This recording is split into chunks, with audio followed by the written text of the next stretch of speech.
Okay, so I am going to be talking about the basics of exponents today. What I want you to do is please fill out that piece of paper that are the notes with me. Whatever I write down, I want you to write down as well.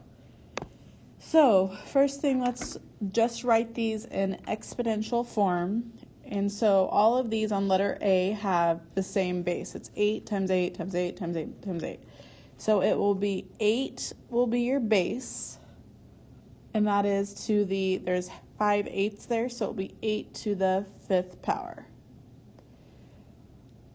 The next one will be negative 2 times negative 2 times negative 2. So that is, your base will be negative 2.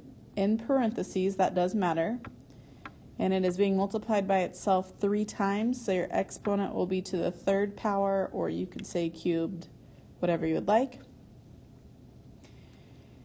So this next one on letter C is x is our base, and it's x times x times x times x 4 times, so it will be x to the 4th power. This next one, D, is a little bit trickier. So it's negative times 3 to the 4th power, or you could just write it as negative 3 to the 4th power. And the reason we do that is because order of operations, PEMDAS, says that whenever we are talking about exponents and multiplication, we have multiplication right here, we have exponents right here. Order of operations say we have to do our exponents first before we multiply. So that would be the 3 to the 4th first, and then at the end we would slap a negative number on it. So it would be a negative, what would 3 to the 4th be? 3 times 3 times 3 times 3. It would be 81, and then we would slap a negative on the outside. All right, so we just kind of talked about that. The negative 3 to the 3rd, you put the negative on at the end, and then in parentheses, negative 3 to the 3rd, you multiply with the negative.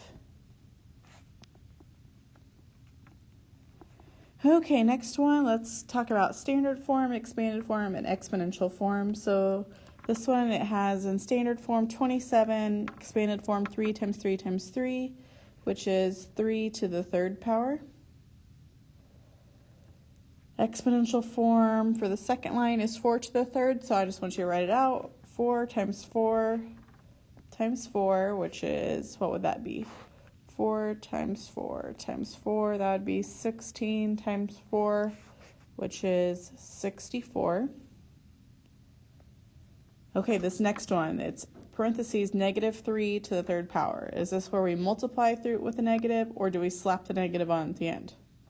I hope you thought in your mind to multiply with the negative. So this will be like negative 3 times negative 3 times negative 3. And then in standard form, if I have negative 3 times negative 3 times negative 3, this would give me positive 9 times negative 3, which would be negative 27. Okay, the 4th line down, we have 8 is our standard form. Expanded form is 2 times 2 times 2. So our exponential form will be 2 to the 3rd. Last one, we have a negative 8. So this is this is where I want you to slap your negative on at the end.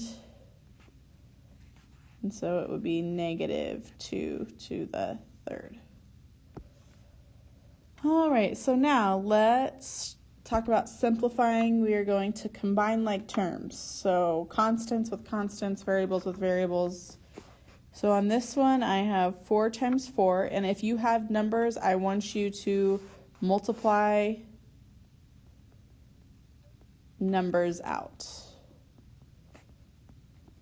So that would be 16. And then you can't multiply x times x because we don't know what x is, so it will be 16x squared. This next one, we have negative 5 times negative 5 times negative 5. Negative 5 times negative 5 would be positive 25 times negative 5. that's a 5, which would be negative 125. Okay, then we have order of operations.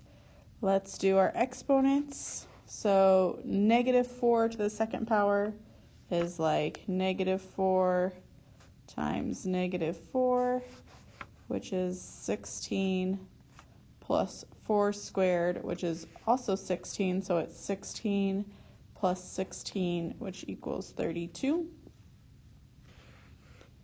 And then we've got negative 5 to the second power, so that's negative 5 times negative 5 minus, oops, I made this one a little hard. I shouldn't have. I think I messed up. Let's change this, scribble out 16, and let's write 4. That's what I meant to write, 4 squared. So negative 5 times negative 5 is positive 25 minus 4 squared is 16, and that answer would be 9. All right, go ahead and get started on your own.